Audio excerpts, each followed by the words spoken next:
Sí, está. Sí. Adelante. Sí, perfecto. Bueno, pues nada, buenas tardes. Hoy me toca a mí hablar de cultura y creación de la Europa actual, pero fundamentalmente sobre la cuestión de culturas, literaturas transcontinentales entre afropeanismo y afropolitanismo.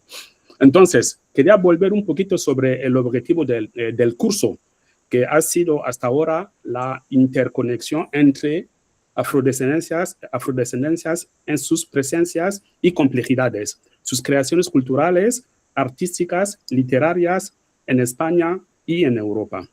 En resumen, el curso se ha propuesto generar un espacio real de crítica, autocrítica, de participación colectiva, pero también de intercambio y conocimiento sobre y a partir de experiencias y procesos creativos afrodescendientes en la Europa actual y su contribución en las emergentes identidades afropeas o afroeuropeas.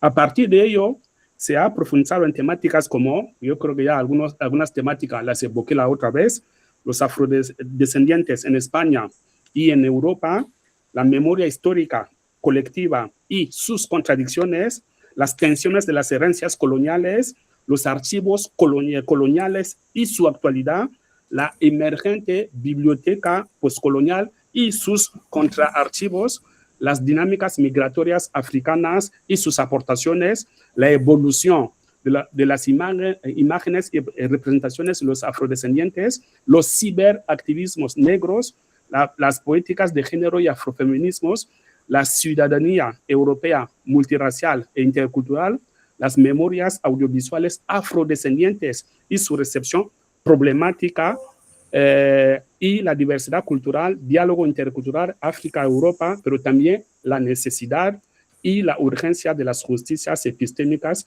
y su transferencia social. Voy a pasar una... Sí. Por mi parte, además de reflexionar sobre la adecuación de los términos afropeanismo y afropolitanismo en el contexto global actual, también hoy añadiré algunos elementos temáticos sobre las literaturas hispanoafricanas, las literaturas africanas escritas en francés, las traducciones de las literaturas africanas en España y en Europa, tres temáticas que nos han faltado durante estos días.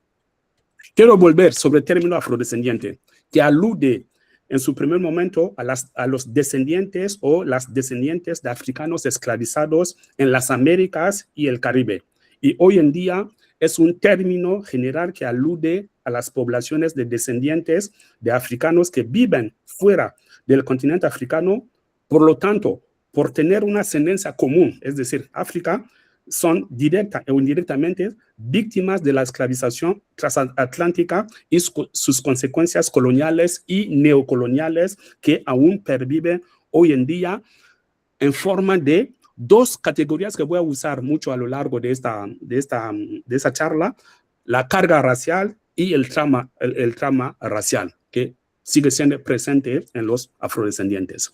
En resumen, los afrodescendientes forman ya parte de las Américas o de la Europa actual. Hoy en día, en general, el término afrodescendientes es un paradigma, es decir, es un concepto a la vez político, jurídico, social, ciudadano, por lo tanto, identitario, que es resultado de una construcción histórica que trasciende la pigmentación o el color de la piel. Y desde hace mucho tiempo, la presencia de los afrodescendientes es innegable en Europa y en España, cuya presencia está probada desde alrededor del siglo XV. Y mucho más ahora con la presencia asentada de generaciones de personas procedentes de África y de las dinámicas migraciones, de la dinámica de las migraciones. Recordemos que las migraciones son fenómenos normales e imparables en la historia de la humanidad. España, por ejemplo, a lo largo del siglo XX ha sido un país que ha generado muchísimos migrantes. En nuestros tiempos convulsos, más allá de su contribución en una nueva cartografía étnico-cultural y económica de Europa, los afrodescendientes siguen siendo víctimas del racialismo. Se entiende por racialismo las teorías de la inferioridad racial de algunos y la superioridad de otros. También son víctimas del racismo banal y cotidiano, como vemos todos los días, que conlleva a la violencia y la discriminación estructural e institucional, incluso a la discriminación sistémica y sistemática e incluso a la injusticia epistémica. Una de las formas que resume dicha violencia es justamente los mecanismos y resortes conscientes e inconscientes para perpetuar la invisibilidad de su presencia y negar sus contribuciones en todos los ámbitos y especialmente en los ámbitos culturales, artísticos y literarios. Por ello, los 2 decenios para los afrodescendientes, 2015-2024, el primero, y el segundo, 2025-2034, ponen énfasis en las reparaciones históricas y a la justicia social, a partir de una visibilidad mayor posible a las realidades afrodescendientes en sus múltiples facetas, con el fin de crear las bases de zonas de contención frente a las formas abiertas o veladas de segregación étnico-racial, las manifestaciones del racismo estructural, sistémico y sistemáticos que fomentan y normalizan las desigualdades étnico-raciales y el supremacismo cultural. En el marco del segundo decenio internacional para los afrodescendientes, impulsado por Naciones Unidas, una de sus ideas principales es justamente el compromiso institucional a todos los niveles de contribuir a visibilizar la riqueza y legitimar la vigencia de las expresiones artísticas, musicales, literarias y culturales afrodescendientes como parte de una Europa diversa, múltiple y equitativa. Entonces, a partir de aquí, ¿cuáles son algunas formas que podemos usar justamente para contribuir a esa visibilización? Aquí he puesto que ves, la primera pantalla que ves ahí, que, bueno, voces afrodescendientes, ejes de reflexión epistemológicos. Primero, a mi modo de ver, la investigación. La investigación, ya más tarde seguiré comentando sobre la investigación, con ejemplo del grupo de investigación que tenemos en la Universidad de Alcalá. Para mí la investigación es importante porque es fundamentalmente un laboratorio de ideas, un laboratorio de proyectos, un laboratorio de acciones concretas fundadas en pilares también muy concretos. Por ejemplo, ahí lo pongo, bueno, la investigación desde luego y su lado que es la docencia, la transferencia social, una palabra que está muy de moda ahora, y los elementos que pueden ayudar a esta investigación. Fundamentalmente, los eventos, los congresos internacionales sobre afrodescendencia o África son importantes. Faltan las exposiciones de arte contemporáneo que también son importantes. Los archivos bibliográficos virtuales, que me parece también importante. En Alcalá tenemos uno. Las publicaciones, que cada vez más hay publicaciones sobre África y afrodescendencia en España y en Europa. Y también las traducciones. Me parece elementos muy importantes para dar la visibilidad al mundo cultural, las creaciones del mundo afrodescendiente. Entonces, a partir de esos elementos, desde luego, la investigación, la docencia, la transferencia, se construye un proyecto general que viene a ser un relato alternativo, un relato crítico, un relato cultural, desde dentro también como espacio de representación y de representatividad de los afrodescendientes, o mejor, de nuevas representaciones e imaginarios sobre África y afrodescendencias que, como hemos dicho, siguen padeciendo violencia no solo estructural y sistémica, sino también violencia de representación. Vemos todas las formas de representación que son reprimibles, que vemos en las redes sociales, por ejemplo, en torno al continente africano e incluso sobre los afrodescendientes. En estas nuevas representaciones, donde estos actores, los afrodescendientes, serían actores y sujetos plenos de su propio destino, sujetos y actores de su historia en un mundo global. Y a partir de las afropoéticas que van a construir en sus dimensiones teórico-críticas y culturales de estas nuevas representaciones, África parte como una matriz identitaria y metáfora cultural y política desde las cuales se puede crear un marco poético y político de resistencia, por lo tanto, de reapropiación, rehabilitación y emancipación de afrodescendientes como sujetos históricos y actores de su propia historia. Yo creo que entre otras intervenciones, María Ignacia hablaba, por ejemplo, de la resistencia digital, donde realmente es muy importante porque en el ámbito digital se está librando una batalla cultural que es importante y que realmente es muy importante seguir resistiendo allí. Y en cuarto lugar, yo daría un papel muy importante a la academia, es decir, por ejemplo, a la universidad, que vendría a ser un espacio central para la revolución y la vigilancia epistémica y el reconocimiento de saberes afrodescendientes. En nuestro caso, por ejemplo, nosotros allí en la Universidad de Alcalá y el grupo de investigación que tenemos, hemos más o menos hecho esfuerzos de tal forma para crear y consolidar un campo crítico para dar mayor visibilidad y representación a las literaturas y culturas afroeuropeas y en ellas fundamentalmente las literaturas hispanoafricanas en el ámbito hispánico. Sin embargo, yo creo que sigue siendo urgente y necesario la institucionalización progresiva de los estudios afrodescendientes respaldados por la docencia, la formación de futuros especialistas, la publicación de monografías específicas, revistas especializadas, también de literaturas africanas y desde luego también de las traducciones.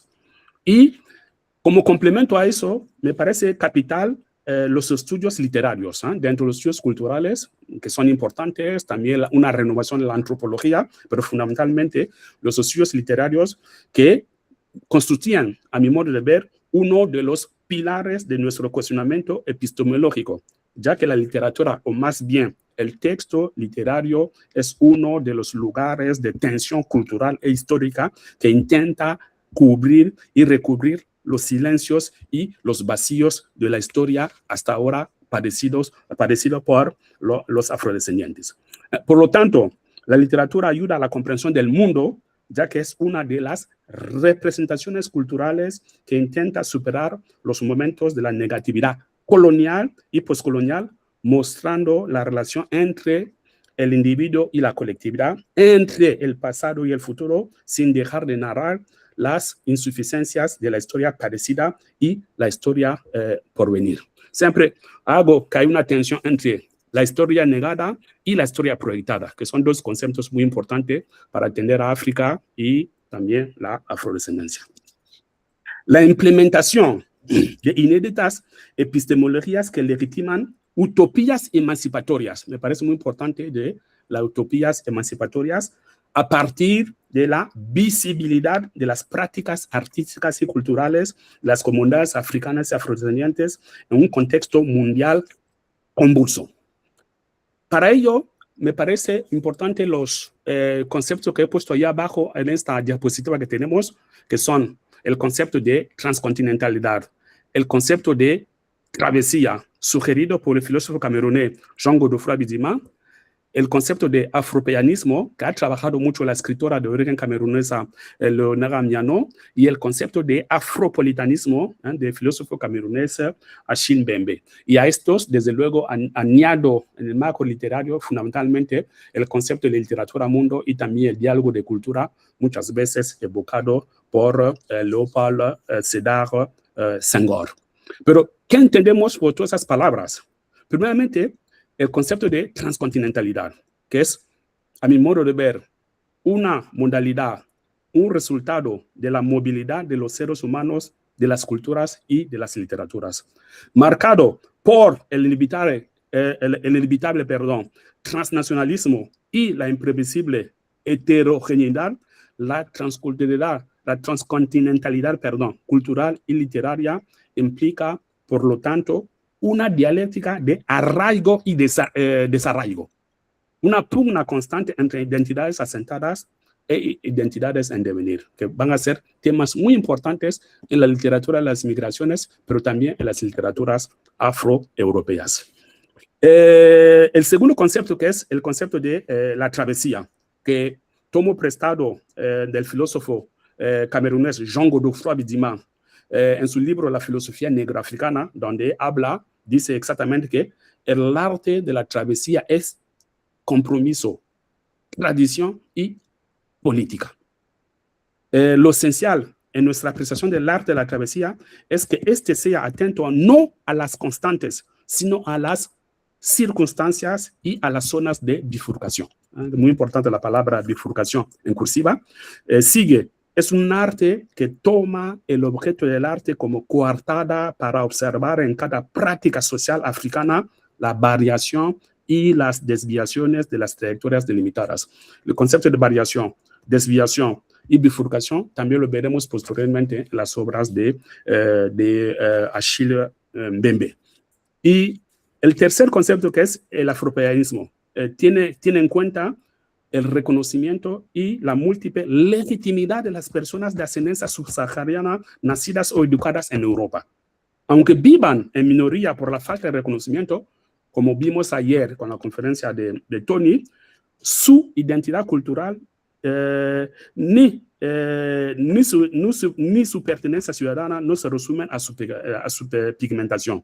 El afropeo o la afropea lleva en su cuerpo una hibridez cultural consigo y desde su cuerpo reivindica sus raíces africanas y su arraigo europeo. Es decir, que lleva en sí una identidad transversal.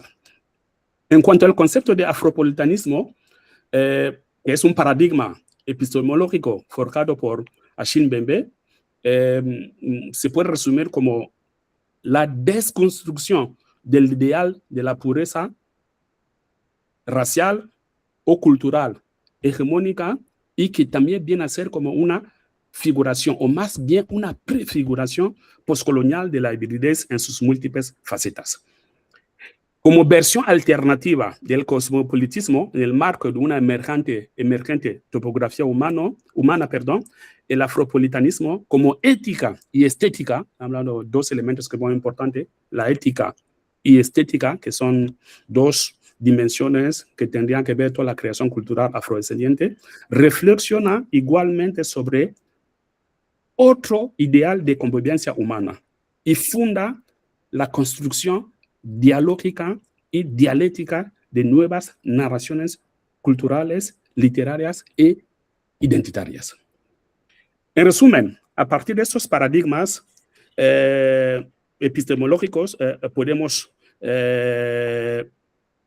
tenemos más bien el deber de tenerlo en cuenta como fuesen una renovada imaginación crítica y cultural, y tenemos el deber poético y político de crear y reforzar alianzas estratégicas y epistémicas emancipatorias, de emancipación humana, nutridas por relaciones o vinculaciones intersubjetivas entre África y afrodescendencia, entre africanos, afrodescendientes y europeos, para la escritura y la legitimación de narrativas propias de visibilidad, para seguir creando comunidad de experiencias, comunidad de vivencia, comunidad de experiencias, de historias, y desde luego contribuir a una conciencia y un humanismo transcultural. Para esta primera parte, mis conclusiones serán las siguientes.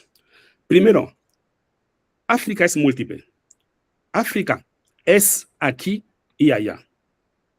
África está aquí y allá. Dos, Europa ya no es únicamente ligada a la piel blanca, o no solamente remite a la piel blanca. Por ello, la pertenencia identitaria, cultural, socioeconómica de la Europa actual está por encima de la pigmentación de sus ciudadanos. Hace poco tuvimos la polémica con un expresidente sobre esa temática. La Europa actual es un espacio poliétnico con culturas diversas, identidades múltiples y transversales. 3. El papel activo y la contribución de las comunidades afrodescendientes en la configuración contemporánea de las identidades en España y en Europa es innegable. 4.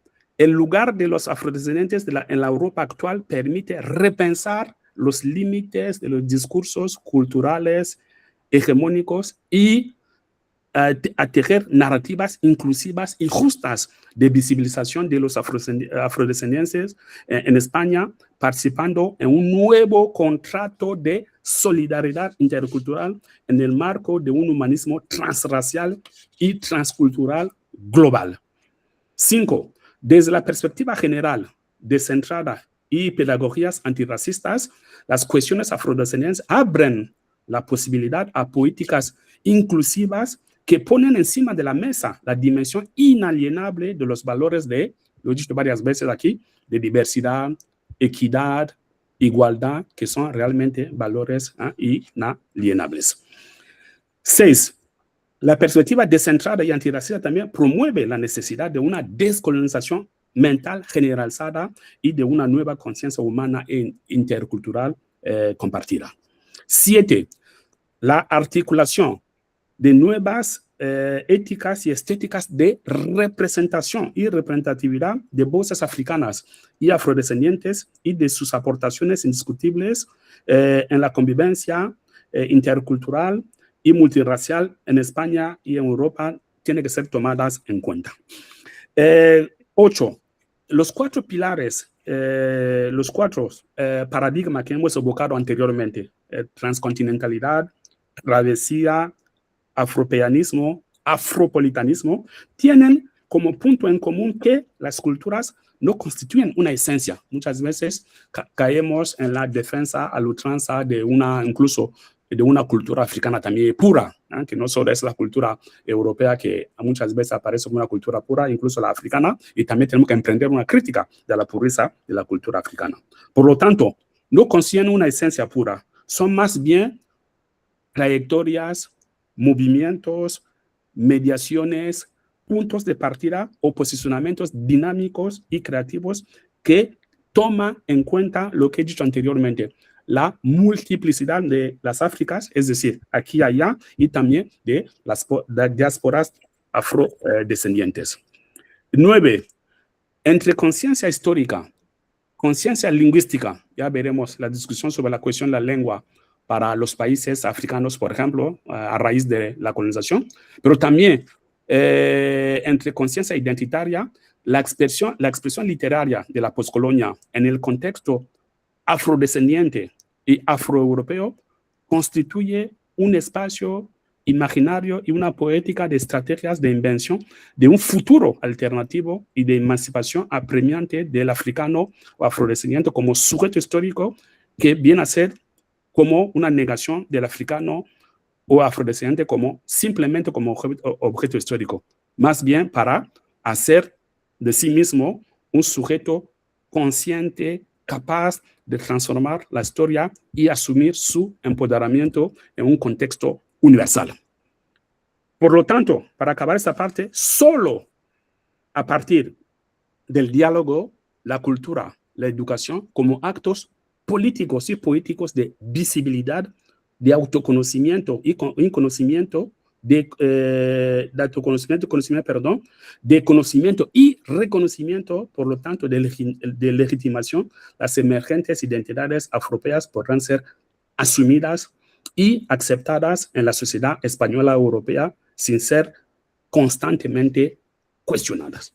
Entonces, este va a ser más o menos a raíz de un poco de todo el seminario, lo que yo pienso personalmente de esa cuestión de la afrodescendencia, su actualidad, las tensiones que conlleva y las formas posibles que tiene para su mejor y mayor visibilidad.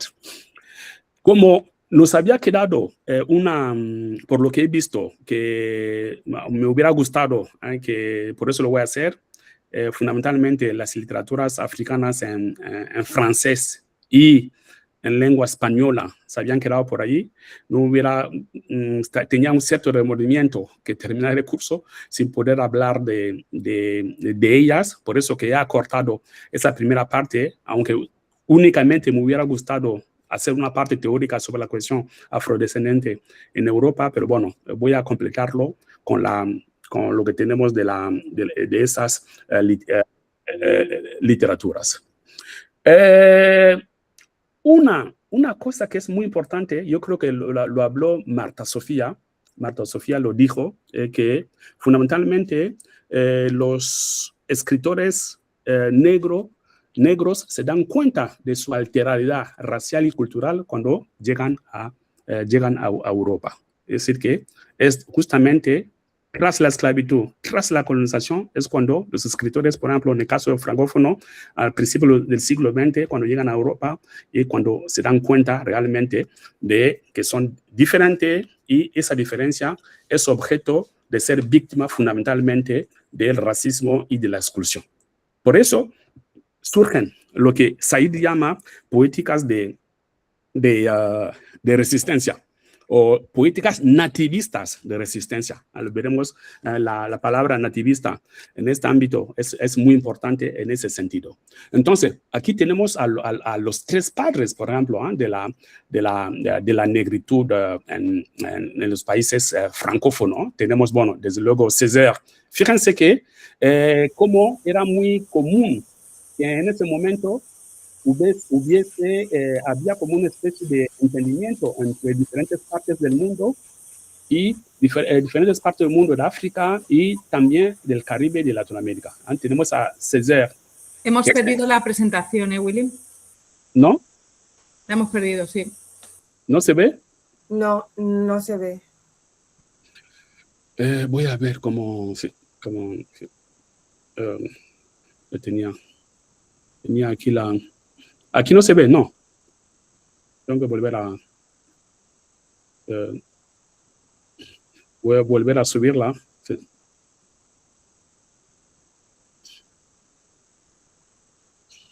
¿Ahora? Sí, ahora sí. Ahora sí, ¿no? Sí, entonces sí. voy a... Sí, ¿cómo hago para...? Teníamos... eso. ¿Cómo hago yo para...? Bueno, voy a guardarlo aquí. Bueno, teníamos, aquí hay dos definiciones que me parecen importantes porque todavía son posturas que se ven mucho, por ejemplo, en el Caribe y América Latina. En el caso, por ejemplo, la definición que da Césaire de la cuestión de la negritud, que es el reconocimiento del hecho de ser negro y de la aceptación de este hecho, del destino como negro, de su historia y de su cultura.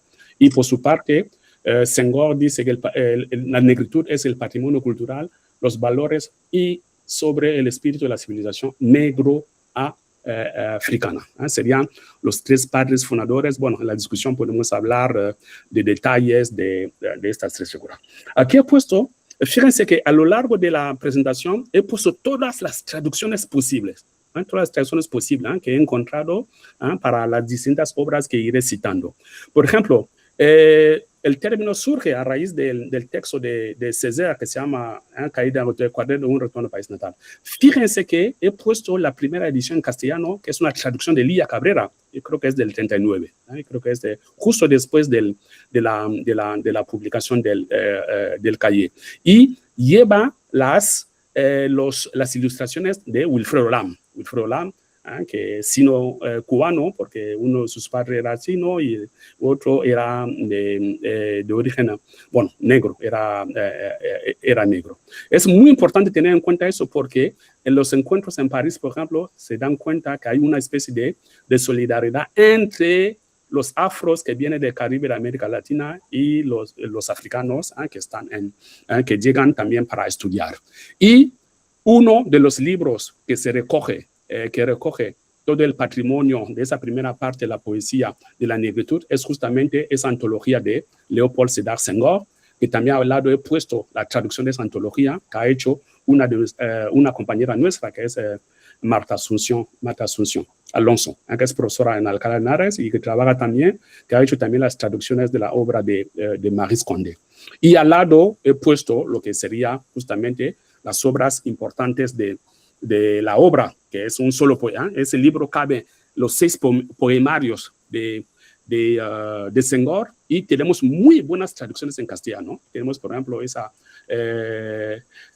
edición de Cátedra de Letras Extranjeras que está muy bien hecha por Javier del Prado y con una introducción de Lourdes Carriedo. La negritud como veremos, que también fue contestada. Una de las primeras contestaciones fue justamente la famosa frase de Wole Soyinka cuando dice que el tigre no proclama su condición de tigre, salta sobre su presa y la devora. Eso fue la postura más o menos de los países anglófonos de África en general, que es lo que reprochaban a la negritud como uno de los elementos que veremos ahora. Y también otros de los que estuvo en contra de la negritud, a pesar de que Senghor escribió un prólogo de uno de sus primeros libros, es el poeta Chicayao Tamsi, nacido en Congo-Brazzaville, pero se crió. Ese sí es un verdadero afrodescendiente. Desde muy niño se fue a Francia y toda su obra gira en torno a África y al Congo. Entonces, él dirá, para contestar a la política de la negritud, vendo mi negritud a 4 peras el cuarteto, soy hombre, soy negro, porque eso toma el sentido de una decepción. Es verdad que la negritud da valor a todo lo que es el sufrimiento negro, hay una sublimación del ritmo, de la complicidad entre lo real, lo sobrenatural, perdón, la fuerza vitalista y todos los campos de la existencia humana, pero también la mujer, por ejemplo, en el caso de Senghor, aparece como un elemento, un elemento que encarna la condición africana en la negritud. Su importancia tuvo lugar, sobre todo, a mi modo de ver, en cuatro dimensiones. Una dimensión cultural, una dimensión política, una dimensión literaria, fundamentalmente la poesía, que tendrá vínculos con la poesía negrista del Caribe, fundamentalmente Nicolás Guillén y otros poetas de Puerto Rico, pero también tendrá una dimensión ética, incluso antológica, ¿no? Que sería una reflexión incluso antropológica sobre la condición humana, en ese caso de los africanos. Y fue muy importante, yo siempre empiezo por aquí porque fue muy importante un poco para entender las dinámicas de emancipación del continente africano a nivel político, porque sería como la palanca que va a ayudar de que las primeras reivindicaciones de los países africanos de habla francesa para la obtención de su independencia parte fundamentalmente de algunos principios de la negritud. Y para ir un poquito más rápido, estaba pensando de que, por ejemplo, aquí, después de la negritud, que sería más o menos a principios de los años 60, surge a finales de los años 50 una narrativa en francés, fundamentalmente, que gira en torno a la colonia. Es una narrativa eminentemente realista y testimonial, tiene un anticolonialismo muy marcado, donde la conciencia de los personajes recreados fluctúa fundamentalmente entre la oposición, otra vez, Europa, que representa la modernidad, África, que representa la tradición, y en el rechazo de la civilización occidental, y también en el replanteamiento de la supervivencia de las tradiciones africanas. Entonces, hay una tensión constante entre tradición y modernidad, y en muchos casos los relatos suelen ser lineales y también tienen una dimensión autobiográfica. En nuestro caso, en lengua española, en el caso de la literatura de Guinea Ecuatorial, vemos, por ejemplo, la novela de Donato Ndongo, Las tinieblas de tu memoria negra, responde mucho a esta parte de narrativa de la parte francófona de los años 50. Bueno, aquí hay un montón de autores, por ejemplo, el camerunés Mongo Betty, tenemos otros escritores, por ejemplo, como Kamagalay, escritores, por ejemplo, como el senegalés Sembène Ousmane, que después se va a dedicar al cine, y esa buena parte es muy importante ver, por ejemplo, esa parte que corresponde sobre todo a las literaturas de lengua inglesa, fundamentalmente a la obra de Chinua Achebe, que es El mundo se desmorona, y responde más o menos a las características que acabo de decir. Aquí en esta diapositiva vemos 3 escritores que son muy importantes en la narrativa africana en lengua francesa. Amadou Kourouma con Los soles y las independencias, Henri Lopez con Le pleurer rire, Reír y llorar, y Sonny Laboutancy con Una vida y media. Estos escritores fundamentalmente van a ser muy importantes a la medida que ellos van a renovar la narrativa africana de expresión francesa. Ahora daré un par de sus características, pero sí, lo que sí es importante, ya se destacan fundamentalmente por una imaginación desenfrenada y también una conexión con la novela latinoamericana. Vemos que aquí el tema de la dictadura africanas es muy importante en la medida en que, justo a partir de las independencias, entramos en la fase de lo que se llamó el desencanto, porque 10 o 15 años después, la mayoría de los países africanos cayeron en las dictaduras y la escritura, la literatura va a acompañar ese pedazo de historia a partir de novelas que van a constituir como una especie de subgénero un subgénero de la narrativa que va a ser la novela de la dictadura.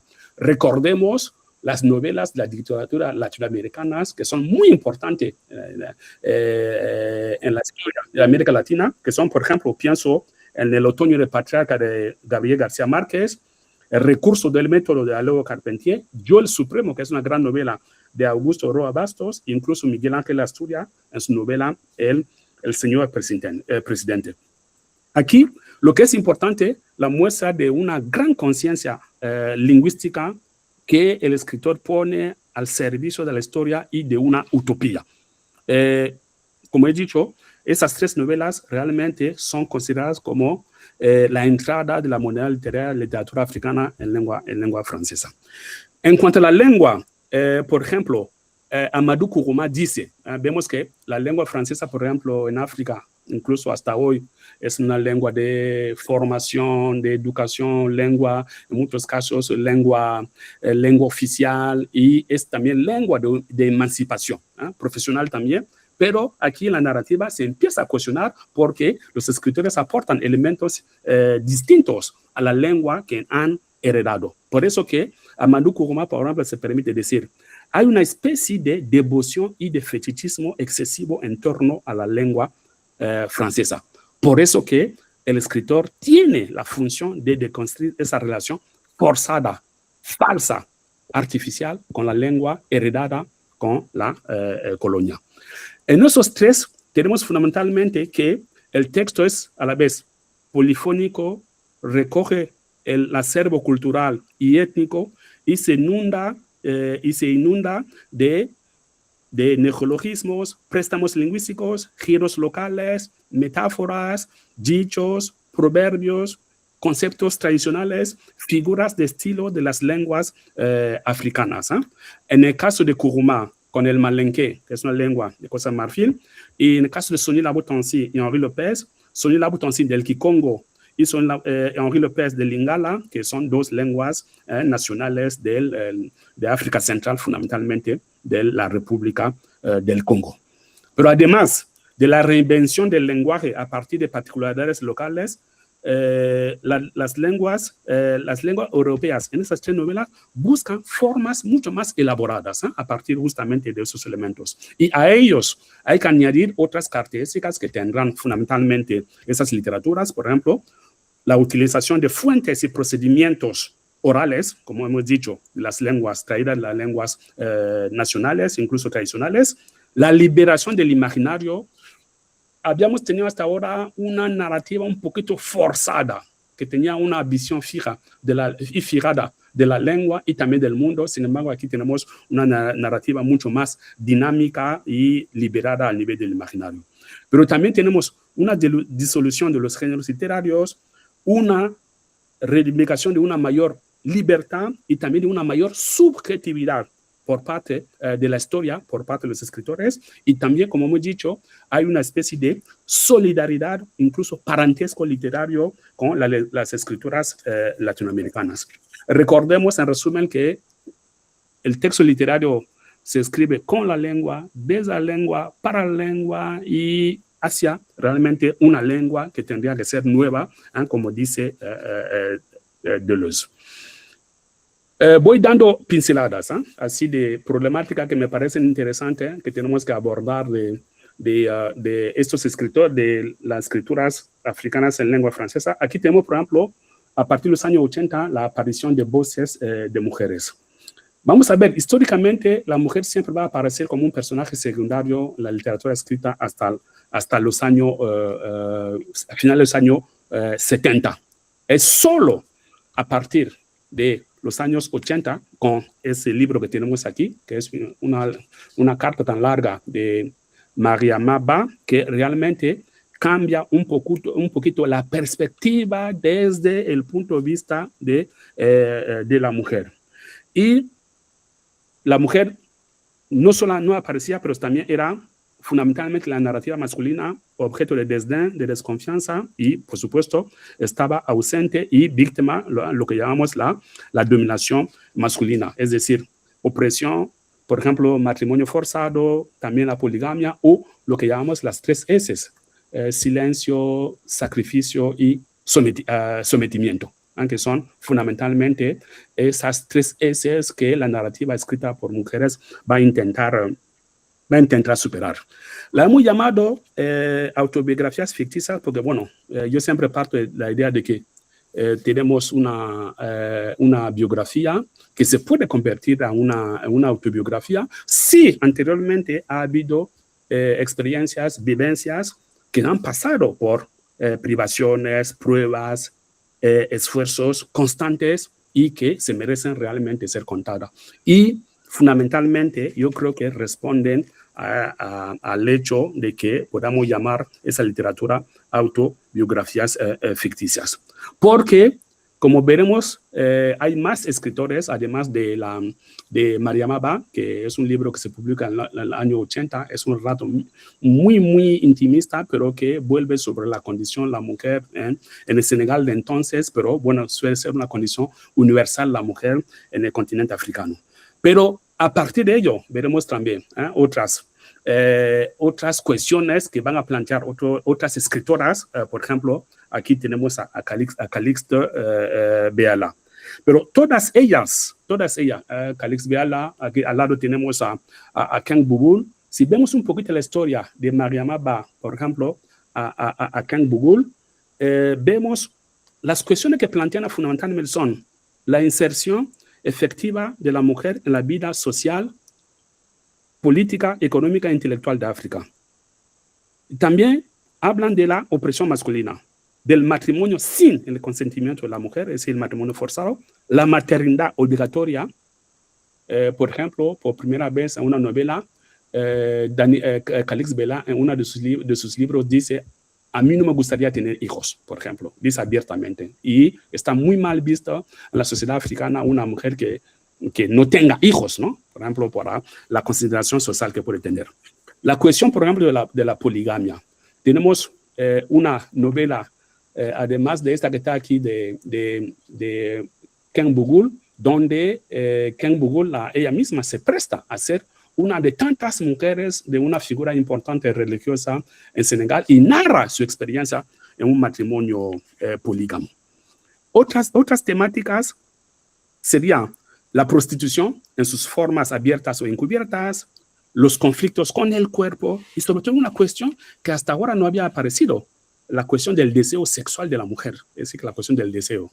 Por primera vez, por ejemplo, fundamentalmente en Calixte Béala, que revoluciona el género, la cuestión del deseo de la mujer aparece constantemente.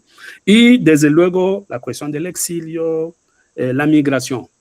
Pero, ¿qué plantea la cuestión del exilio y la migración? Muy importante en la medida en que, estando fuera de su contexto original o tradicional, el exilio y la migración permite justamente revisar los valores culturales impuestos por el poder masculino y tomar conciencia de su lugar en la historia. Como veremos, hay muchas historias donde efectivamente en un contexto de migración muchos matrimonios se rompen porque quizás el marido quiere seguir patrones tradicionales y la mujer, consciente de sus nuevos derechos, fundamentalmente no acepta el matrimonio como tal. Entonces, esas voces se pueden resumir con la fórmula que propone Were Liking, que es una escritora de Camerún que vive en Costa de Marfil, con la noción de misobira, que viene a ser la mujer que no encuentra un hombre admirable, que sería como un elemento importante para la definición del feminismo en esta parte.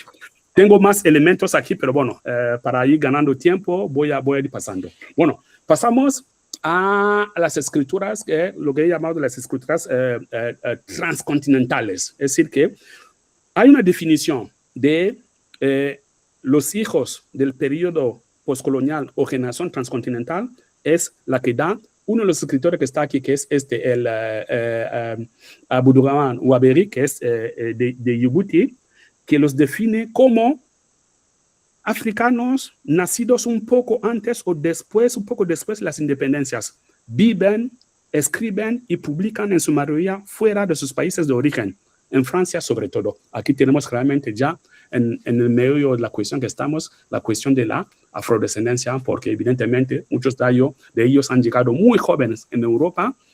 La única cultura que han empapado es la cultura europea, sin embargo, tienen también una relación indirecta con el continente africano.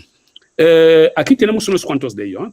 Tenemos a Alema Bancu a la izquierda, tenemos Véronique Dacho, tenemos a Abdurrahman Waberi. Luego tenemos, por ejemplo, aquí una mujer de Mauricio, Ananda Devi. Tenemos a Jean-Luc Raimanana. Y también tenemos a Parsin Ganong y Fiston Mwanza Mujila.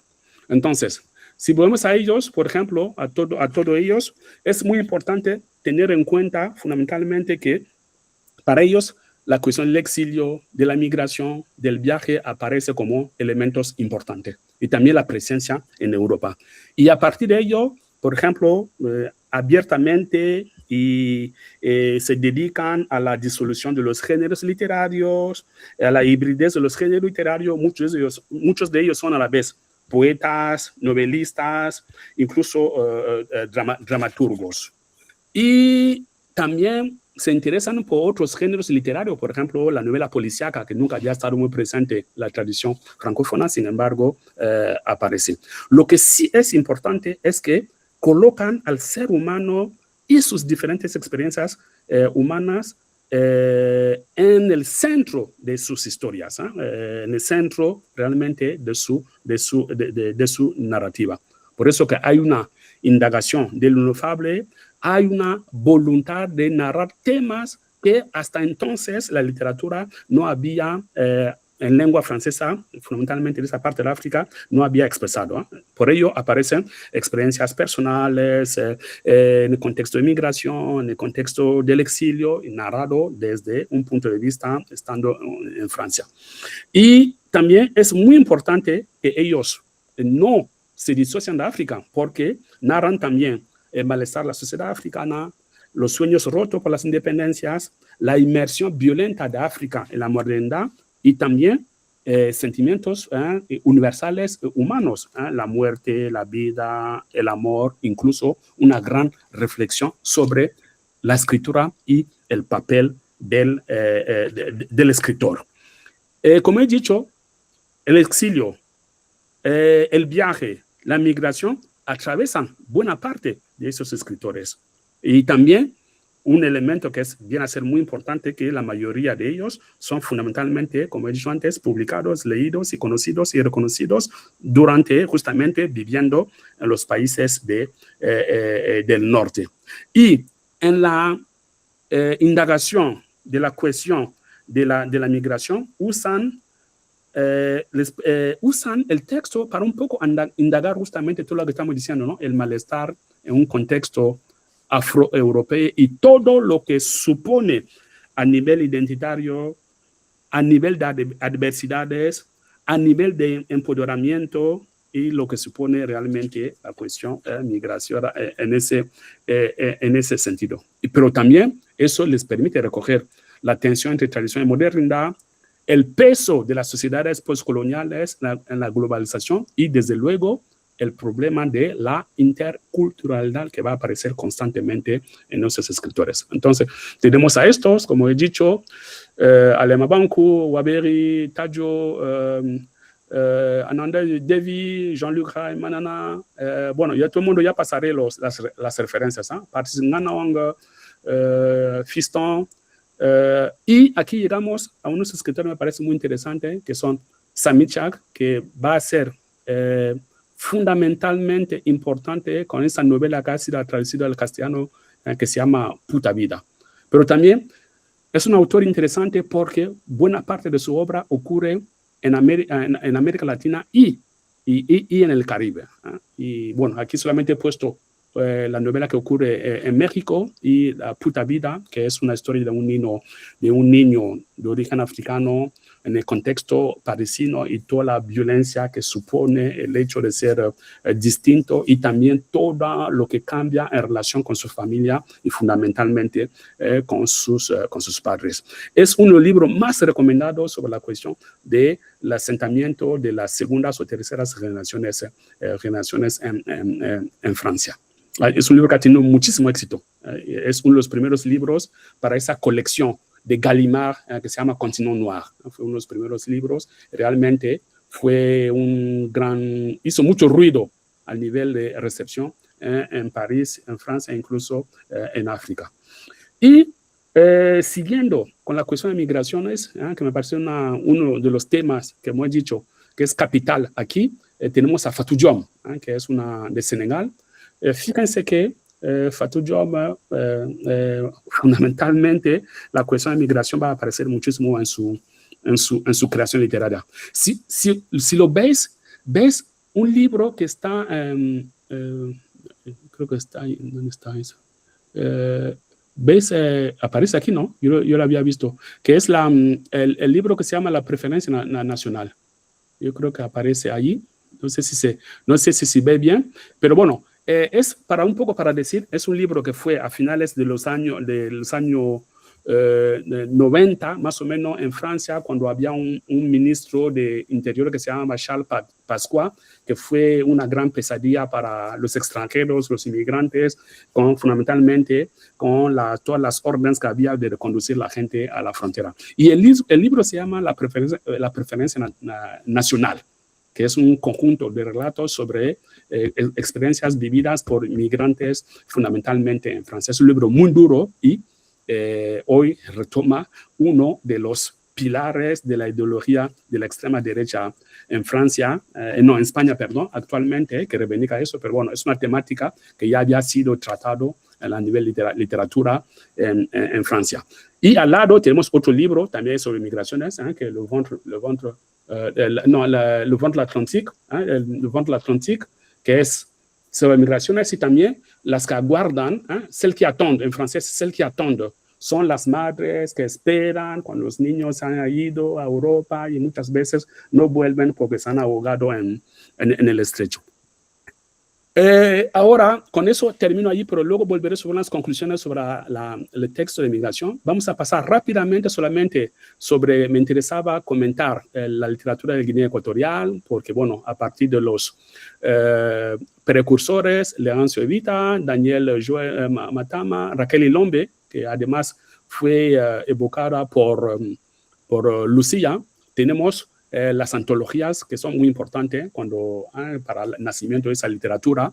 En el caso, por ejemplo, la primera antología blanca que vemos a la izquierda, Donato me acusa de que yo la acuso de haber inventado la literatura de Guinea Ecuatorial a partir de nada, ¿no? Pero bueno, yo lo que he dicho desde los años 2000, cuando empecé a interesarme a eso, es que justamente esa antología que tenemos a la izquierda, Antología de Literatura Guineana, es como la piedra angular de la fundación de una tradición literaria en Guinea Ecuatorial, porque Donato fue muchas veces de puerta en puerta recogiendo textos para poder hacer una antología, esa antología.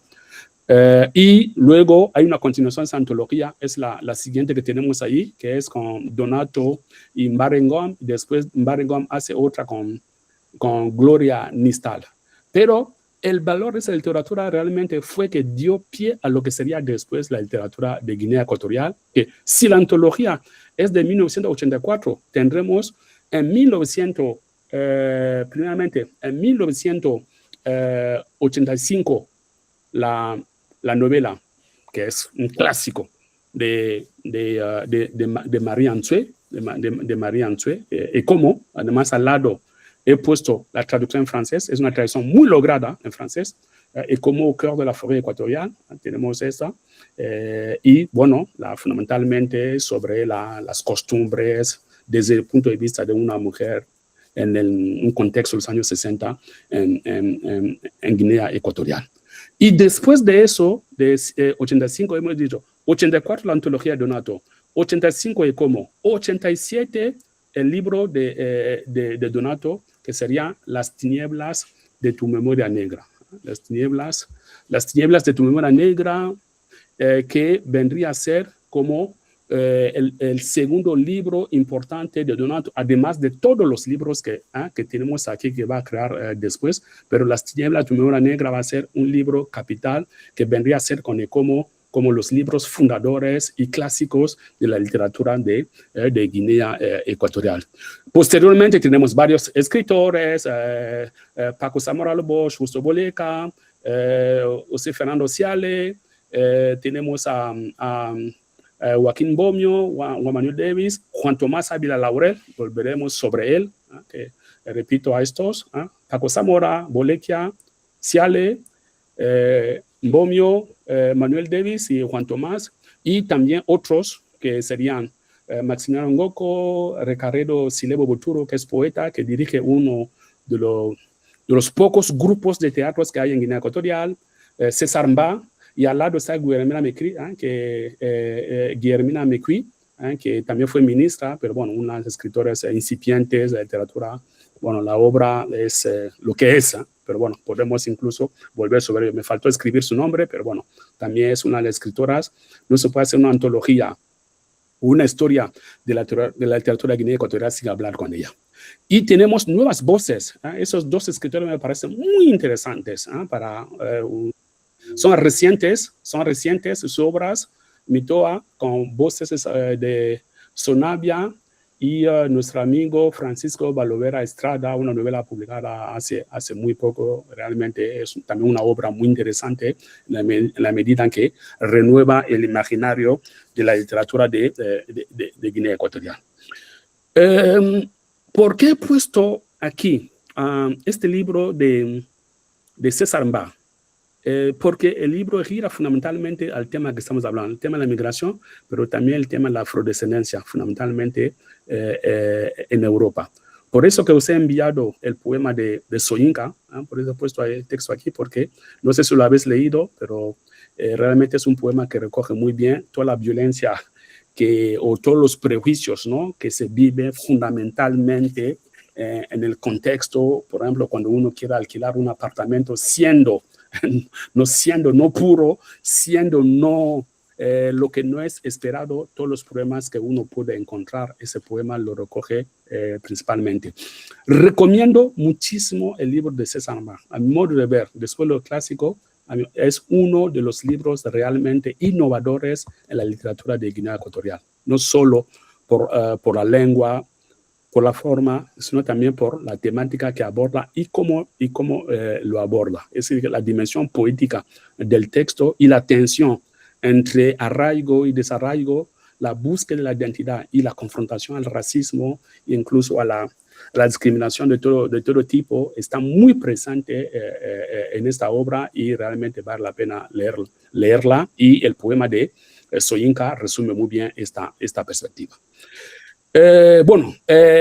Juan Tomás, ¿por qué he puesto esto? Porque aquí tenemos una fase de la migración que es capital, es cuando los inmigrantes atraviesan toda África, están en el monte Gurugú, en Melilla, de ahí viendo España, pero que no pueden pasar. Entonces allí más o menos es una especie de espacio de espera y las tensiones que supone esa fase de espera, y también todas las consecuencias negativas que padecen estando allí. No voy a dar todos los elementos del libro para que lo puedas leer. Como preguntamos a Juan Tomás, el libro primero fue traducido al inglés, después al francés, y aún está buscando algún editor en castellano. Pero fundamentalmente trata de la migración, del camino de la migración, en la primera fase, ¿no?, antes de la entrada en el espacio fundamentalmente europeo. Y vamos a pasar a la obra que realmente presenta otra fase, aquí sí, en el meollo de la cuestión afroeuropea, porque tiene que ver con el nacimiento de la narrativa afroespañola. Me falta una afroespañola, ¿ok? Entonces, aquí la narrativa afroespañola. Lo que me parece muy interesante en la obra de Lucía Mbomio es fundamentalmente los dos términos que usé la otra vez, el término de la carga racial y el término del trauma racial.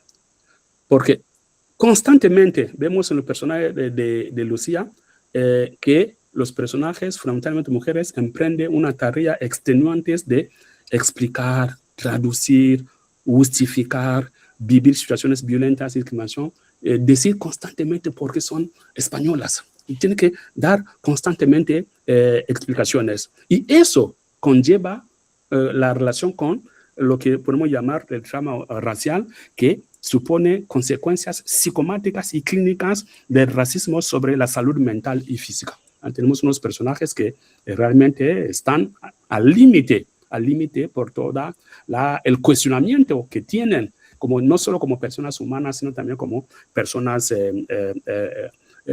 españolas. Aquí tenemos toda la cuestión de la identidad, la cuestión de la memoria familiar, el mestizaje, la búsqueda de la pertenencia, la reivindicación de la presencia histórica africana en Europa, la crítica, desde luego, de la pureza racial, la reflexión constante sobre el racismo estructural, institucional, sistémico, el cuestionamiento de la construcción de identidades híbridas, la reivindicación también de una memoria humana común, que aparece mucho aquí en la obra si queremos después podemos discutir, yo había apuntado, me he vuelto a leer todas las novelas de Lucía últimamente y tenía un montón de apuntes, si querés podemos volver sobre ello con la discusión.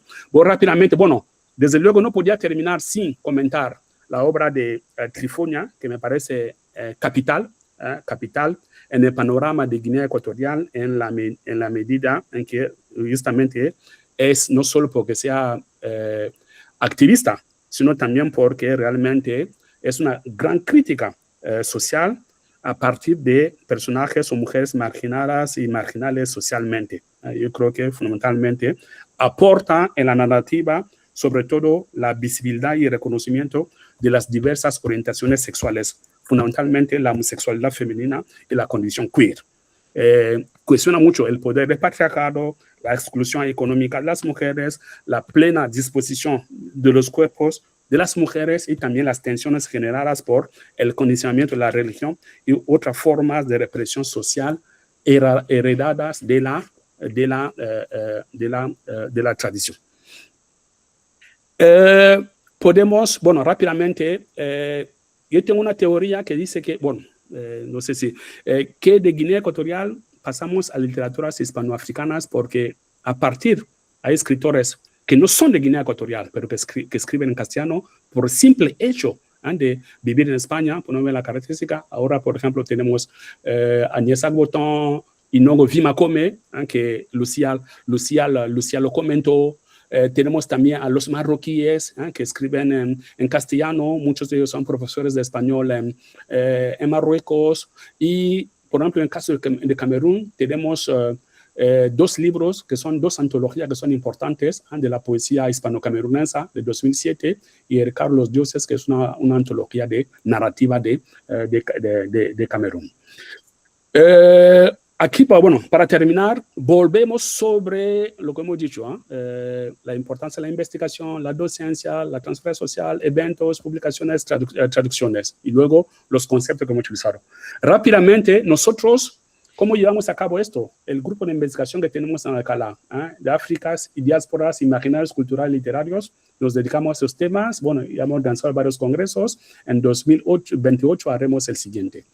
Los congresos, que aquí están, los congresos organizados, los tres primeros, los tres primeros, y luego tenía otro, luego pensaré otro. Estos tienen como resultados las publicaciones. Como he dicho antes, me parece muy importante, al lado de los congresos siempre haya publicaciones en general. Y si son publicaciones sobre los congresos, realmente son muy bienvenidas. En este caso, son las publicaciones que hemos hecho a raíz de los dos primeros congresos. También las exposiciones, que me parece muy importante para la visibilidad, los afrodescendientes, es decir, congresos. congresos, grupo de investigación, congresos, publicaciones de congresos, exposiciones. El último congreso que hemos hecho, que ha sido, sí, ahora en 2025, que llevaba una exposición de la colección que presentó Laura, y aquí tenemos la foto de familia del congreso, y fundamentalmente también una foto aquí, bueno, varias fotos del congreso, también una foto que hicimos especial para las mujeres afrodescendientes que estaban en el congreso. Lo que sí fue importante en este congreso es sobre todo la declaración final. La declaración final del congreso, por eso aquí solo he recogido el compromiso del Congreso, decimos, desde el horizonte compartido y consciente de la necesidad de articular iniciativas que dan continuidad a los avances del tercer Congreso, enmarcado dentro del segundo Decenio Internacional Afrodescendientes de la ONU 2534, asumimos colectivamente el compromiso de fortalecer redes de investigación y colaboración. Afirmar y promover la pluralidad de saberes y conocimientos y favorecer la transferencia con valor social de los estudios culturales y literarios africanos, afrodescendientes, dentro de lo que hemos llamado un panafricanismo pluriversal, transformador y emancipador. Yo creo que tiene que ser uno de los activos, uno de los elementos nucleares justamente de los estudios afrodescendientes y afroeuropeos. Por eso que ese tipo de cursos vienen muy bien para poder llevar a cabo ese compromiso que es dar a conocer toda la realidad afrodescendiente, un poco contribuir a que sea un poquito más visible. Y en las publicaciones, las colecciones, por ejemplo, aquí tenemos, hay varias colecciones. Yo he trabajado mucho en el mundo editorial en España desde que llegué de París. Hemos hecho las colecciones de la editorial del cobre, no, del bronce, del cobre, y también ahora la colección de la Biblioteca Hispanoafricana de Verbum. Hay mucho más publicaciones que esto. Eso son solamente, es un ejemplo. Y también las traducciones. Fíjense que es muy importante en las traducciones que ya, como hemos dicho, en Latinoamérica hay mucha hambre de África. Fíjense, las dos traducciones que tenemos, una es de Argentina y otra es de Colombia. Otra es de Colombia. Y han traducido la obra completa de este poeta congoleño que vive en Burdeos y que es uno de los pocos poetas africanos que han entrado en esa gran colección de Gallimard de poesía, que es una colección exclusiva para grandes poetas. Yo creo que después de Chicayao Tamsi, que hemos citado anteriormente, es uno de los pocos que entra en esa colección de Gallimard. Y ya tiene obras traducidas completas en Argentina y en Colombia.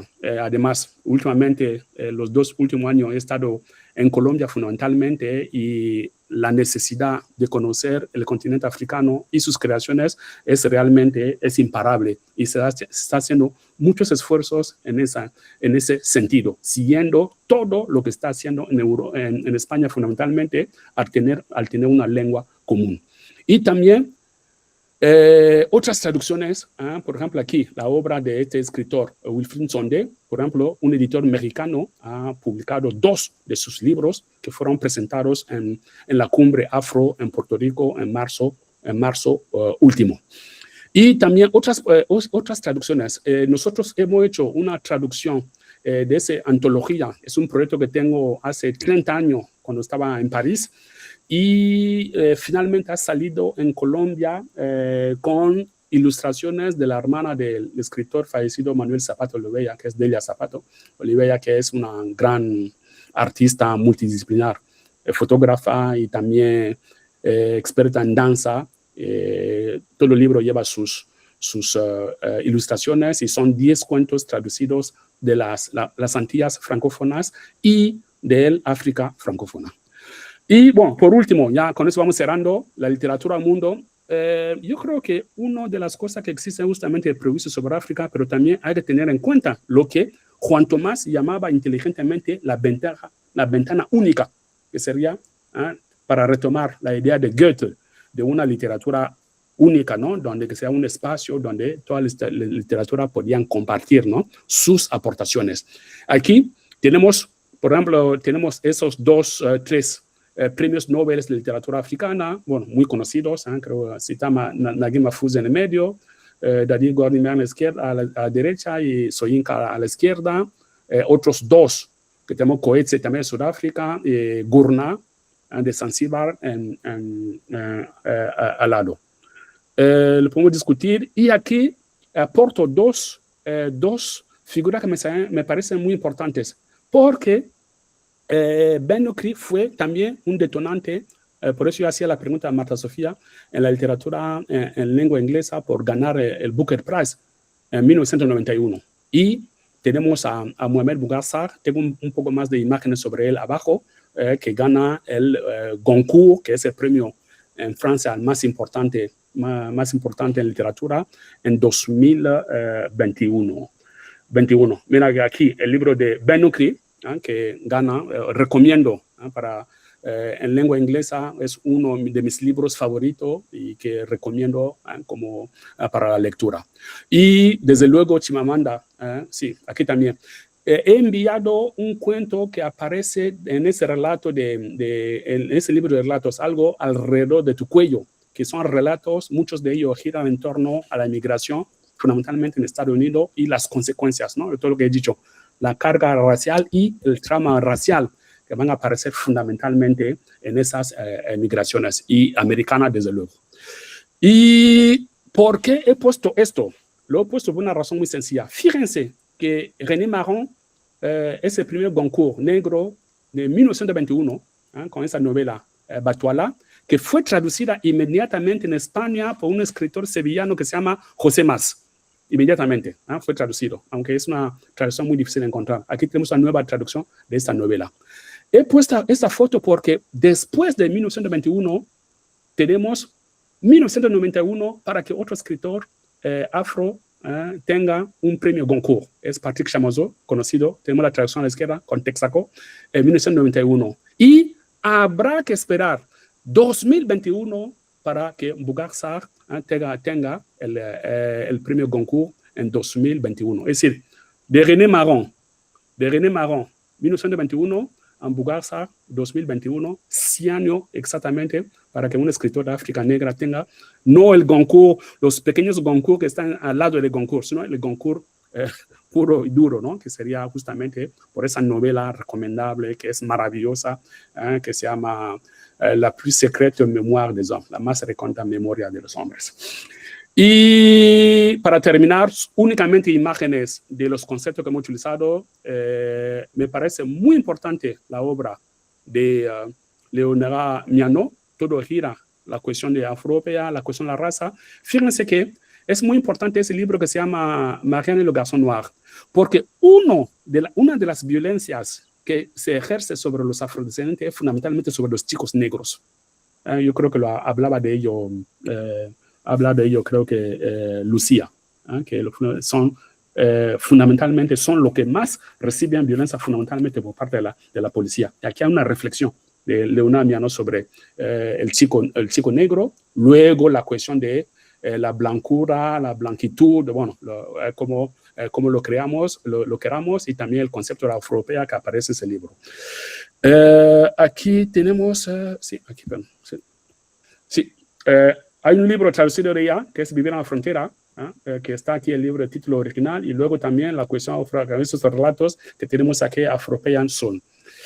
Y para terminar, Achille Mbembe, que el concepto de afropolitanismo, podemos encontrar esos grandes libros que son Salir de la Gran Noche y también Crítica de la Razón Pura, y últimamente esa invención famosa de una comunidad terrestre, universal y global, donde todos los humanos puedan tener su lugar. Glissant para terminar, igualmente Senghor. Senghor me parece, bueno, sí, sobre Glissant fundamentalmente para la cuestión de la diversidad, y Senghor sobre el diálogo de cultura, y ya está. Eso ahora lo leeré después de la discusión. Y nada, os doy las gracias. Y ahora podemos discutir, y luego ya leeré porque he puesto del niño espíritu, lo voy a leer ahora después de la discusión. Muchísimas gracias. Y nada, vamos a empezar la discusión.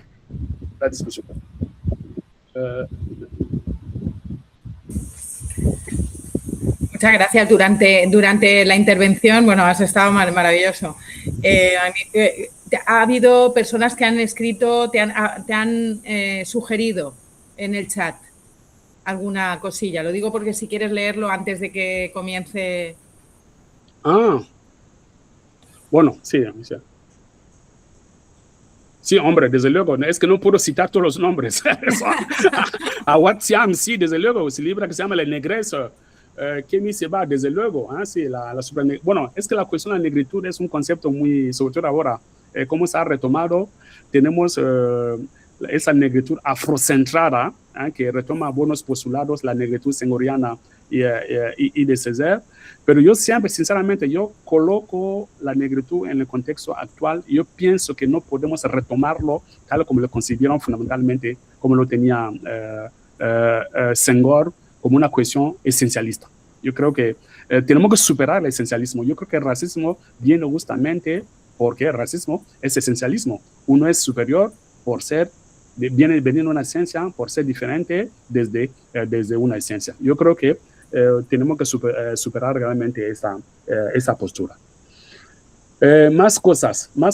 La discusión. No, tenemos también opiniones. Yo he hablado ya, yo quería dar unas pinceladas. Me hubiera gustado decir más cosas. Por ejemplo, yo ya tenía aparte las contribuciones que nos había sugerido Juan Tomás. Juan Tomás había dicho, por ejemplo, desmontar la supuesta inferioridad del negro. Hemos hablado de ello. Sí. Sembrar esperanza. La literatura, la cultura, tiene la función de sembrar esperanza. Yo creo que buena parte de la cultura y la literatura afrodescendiente justamente contribuyen a sembrar esperanza. La construcción de un espacio común. Yo creo que he hablado, Juan Tomás habló también de ello. Y Juan Tomás dijo algo muy importante que es la magia de la palabra en la construcción de este espacio común. ¿Ok? Y después, la contribución al pensamiento global. La inclusión de literaturas africanas en la ventanilla única. Por eso yo diría la literatura mundo como una ventanilla única de la literatura de culturas. Y luego, la contribución a la búsqueda de referencias humanas al nivel universal. Yo creo que son un poquito, muchas de esas ideas las he dicho de otra forma en mi intervención. Os escucho, críticas, preguntas, sugerencias. Sí. Eso es un resumen de puede poner miles de nombres y miles de problemáticas. Pero bueno, son un resumen porque yo no quería que quedaran fuera la literatura en la habla francesa y la más cercana que tenemos, la literatura de Guinea Ecuatorial, que es en español, que es la más cercana que tenemos, desde luego, y tenemos que leerla, estudiarla. Y el gran problema que tenemos, no sé quién lo hablaba de ello, creo que fue, no me acuerdo quién era. Sí, Juan Tomás, es que no se estudian casi en los departamentos de hispánicas, menos fuera de España. Fuera de España, sí, Inglaterra, Estados Unidos, fundamentalmente ahora incluso Francia, sí. Pero en España somos, también lo habló Marta Sofía, también lo decía, sí.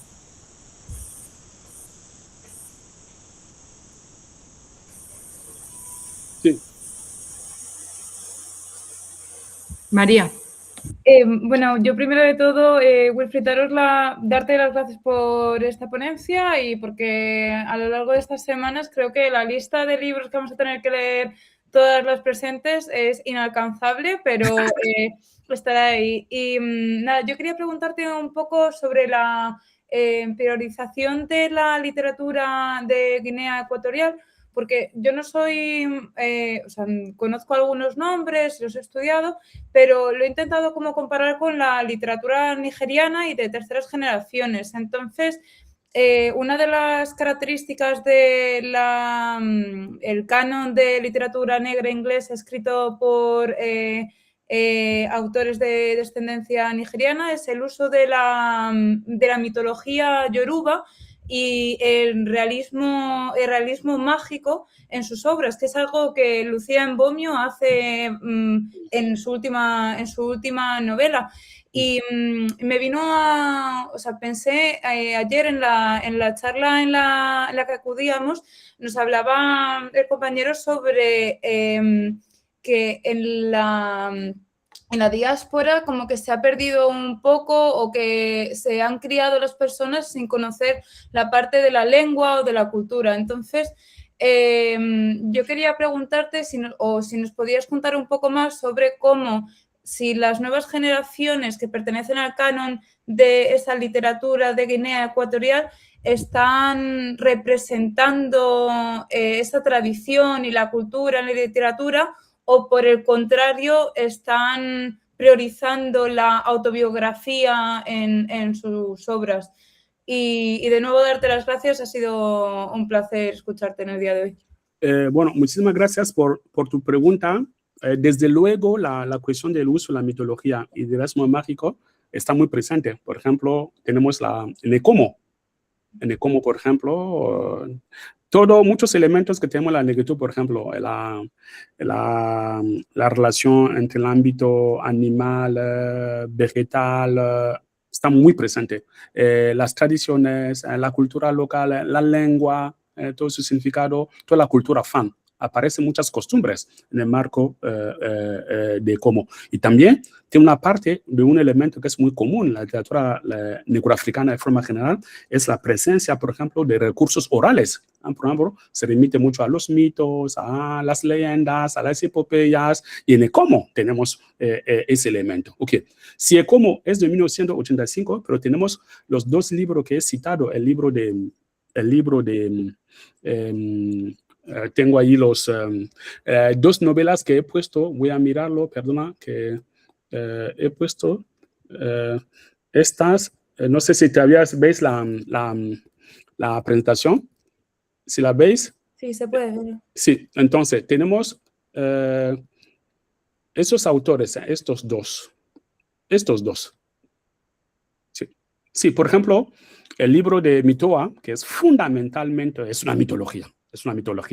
Sí, porque aquí tenemos un elemento que es muy característico, porque Mitoa es el ministro de Sanidad de Guinea Ecuatorial. Es un escritor que conozco porque ya hemos publicado sus cosas desde 2010, no porque sea ministro, sino incluso antes de entrar en la política. Sin embargo, es una obra fundamentalmente que es un gran bestiario, es un gran libro de imaginario, de un mundo fabuloso, fantástico, mágico, como si fuese el libro ¿cómo se llama? De Amos Tutuola.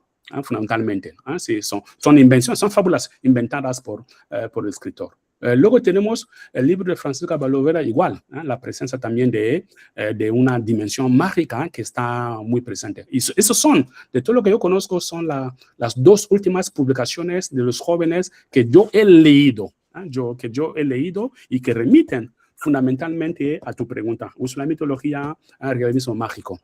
Y en cuanto a la segunda parte de tu pregunta, la relación con la lengua, eso es verdad, porque no siempre, por ejemplo, una de las cosas que Lucía tiene de bueno es que, por ejemplo, su padre siempre la hablaba en fan.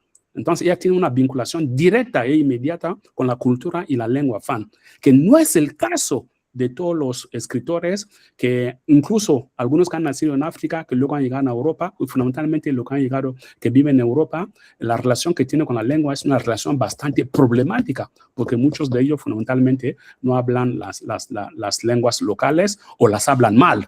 Incluso, pero bueno, para su investigación literaria, muchos de ellos evidentemente remiten a la cosmovisión de sus culturas de origen. Entonces, yo creo que sería más bien de escritor a escritor, no todos, no es una generalidad. Hay extranjeros que sí hablan las lenguas locales a sus hijos, y cuando esos hijos, por ejemplo, se ponen a escribir, en el caso de Lucía, por ejemplo, remiten, porque Lucía usa muchas palabras fan, se nota que ella ha bebido del fan con su padre, que no quería perder la cultura, no la ha perdido, y en su novela, el viaje a Guinea Ecuatorial casi siempre forma parte del relato. La vuelta a Guinea Ecuatorial, a a vivir unas costumbres muchas veces cuestionadas, muchas veces, algunas veces validadas. Yo creo que, bueno, depende de cada escritor en ese sentido. Muchas gracias.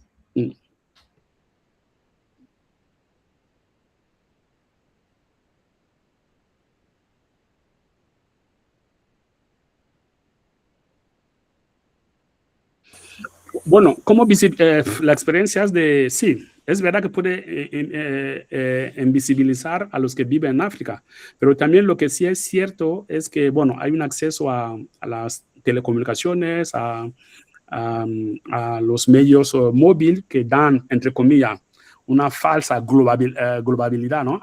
Globalidad a los que viven en África, pero creo que sí, puede ser unas críticas realmente que se puede hacer al concepto de afropolitanismo, ¿no? Porque es remite un poco a un ciudadano africano cosmopolita, fundamentalmente en un mundo que no sigue siendo africano, más bien regido por lógicas otras que lógicas globales, muchas veces lógicas financieras, incluso que oprimen al continente. Yo creo que sí, es un elemento que se podría tener en cuenta como restricción, ¿no? Y luego dices, sí, la gente, visado, desigualdad, es que eso ya, yo creo que ahí hay una parte de responsabilidad de parte nuestro como africanos en los países donde la cuestión de, por ejemplo, de las restricciones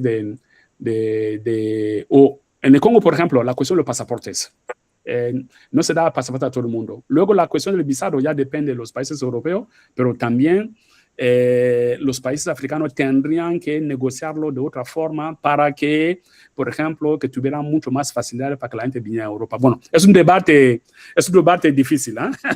Es un debate muy, muy difícil y muy serio porque ahora, por ejemplo, estaba leyendo la otra vez que hay un sistema que si, por ejemplo, España te niega el visado, la embajada de Francia también lo ve. Yo creo que es un sistema general, ¿no? Si estás en un país africano, pides un visado en la embajada de Francia, de Países Bajos, todos los países que construyen la Unión Europea, por ejemplo, ellos lo ven enseguida y no te lo dan porque ya tienen acceso a los motivos por los que te han dado.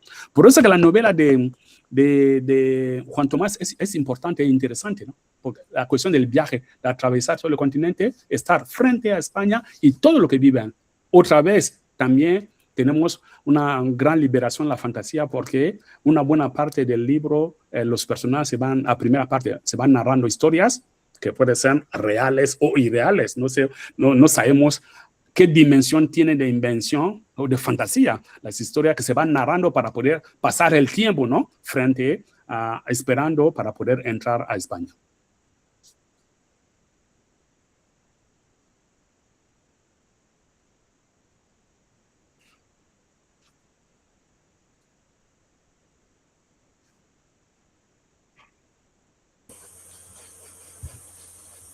Yo creo que no tenemos preguntas porque estamos un poco en shock, ¿no? ¿Verdad? Estamos un poco en shock ahí, nos has dejado un poco anonadadas y estamos intentando impregnarnos de todo lo que por cierto la presentación está muy bien y sí que interesaría también poder colgarla entre toda la información, puesto que hay ahí, como dice María, un montón de literatura pendiente que Bueno. Es que yo soy un lector enfermizo y pasa la vida leyendo eso. No, yo quería esta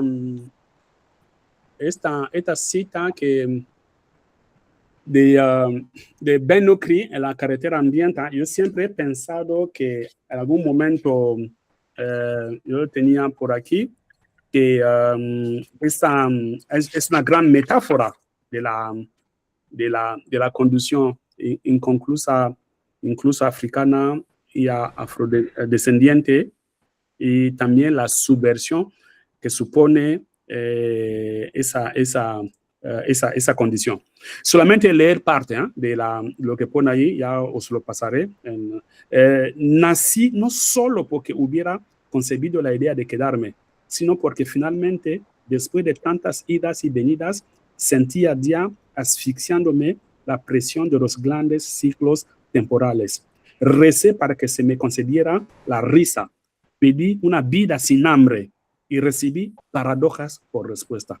Sigue siendo para mí un enigma porque nací sonriendo. Para mí realmente es una gran metáfora de todo lo que hemos dicho de la condición africana y afrodescendiente actual.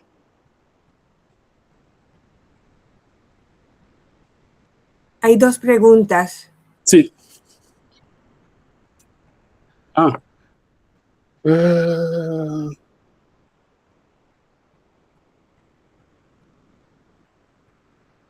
Bueno, negritud y literatura del mundo. Bueno, sabemos que Senghor pensó, Senghor, yo siempre pienso, con mis colegas, mis amigos, muchas veces pienso que a veces hay como una especie de comentarios que no hacen bien o que no hablan bien de Senghor, ¿no? Por, bueno, toda la polémica en torno a la negritud. Pero históricamente, hoy en día, cuando pensamos un poquito, es que Senghor es uno de los pocos escritores intelectuales de lengua francesa que tiene una obra extensa. Tiene una obra extensa. Es decir que, fíjense que en los años 60, Senghor ya tenía una polémica con Günter Grass, que luego fue el premio Nobel alemán. Está hablando de los años 60. Se ha empapado muy bien con los poetas místicos, por ejemplo, españoles. Entonces, Senghor había pensado ya en el marco del diálogo de cultura sobre lo que él llamaba la literatura, creo que le llamó literatura universal. Es decir, que cómo la negritud podría ser parte de esa literatura universal, de esa literatura mundo, o de lo que Goethe llamó, ¿cómo se llama la palabra en alemán? Ahora me volverá, como un marco donde cada nación aportaría parte de sus creaciones literarias. Sería un espacio abierto donde habría realmente, es un ideal del siglo XIX, fíjense, de Goethe del siglo XIX, y que hoy en día estamos violando. Es un espacio realmente de recepción, de acogida, un espacio lo que llamamos de hospitalidad. Eso habla de hospitalidad literaria. Ser hospitalario con el otro a partir de la literatura y a partir de la cultura. Es una idea de Goethe, y Senghor lo tiene. Yo tengo ahí, lo tengo otro, pero bueno, yo tengo fragmentos, efectivamente. Yo creo que di una conferencia sobre Senghor donde saqué las contribuciones que él decía que podían aportar las literaturas africanas o incluso negroafricanas. Era un visionario. Se le puede reprochar todo lo que se puede reprochar. Además, leyendo bien las obras de Senghor, por ejemplo, el esencialismo, todo eso, ¿cómo se llama? ¿Cómo se llama? La razón es helénica como la emoción es negra, la famosa frase que le hundió, ¿no? La razón es helénica como la emoción es negra. Pero, por otra parte, es una gran biblioteca sobre la que hay que volver y hay que leer. Yo creo que sí hay una relación, es posible, pero bueno, habrá que aportar detalles, pero sí, relación sí hay. William, enhorabuena. Has abarcado mucho entre los conceptos y todos los elementos importantes que has ido describiendo paulatinamente. Es que lo has abarcado todo, ¿no? Como soy el responsable del curso, me da un poco miedo que nos quedara cosas. Yo quería realmente no hablar. Se te quedó nada. Sí, yo quería miedo, no, porque como no tuvimos, por una razón de espacio, tenemos tres intervenciones, que son muchas, para el curso. Entonces, hemos tenido dos intervenciones en literatura de habla inglesa, la de Vivanco, de Fede y de Marta, por ejemplo. Y la de Sonia ha sido un poco general sobre la presencia en las redes, fundamentalmente en España. Entonces, por ejemplo, ahora nos queda la literatura un poquito más de habla portuguesa, por ejemplo, que también hay una literatura que existe allí.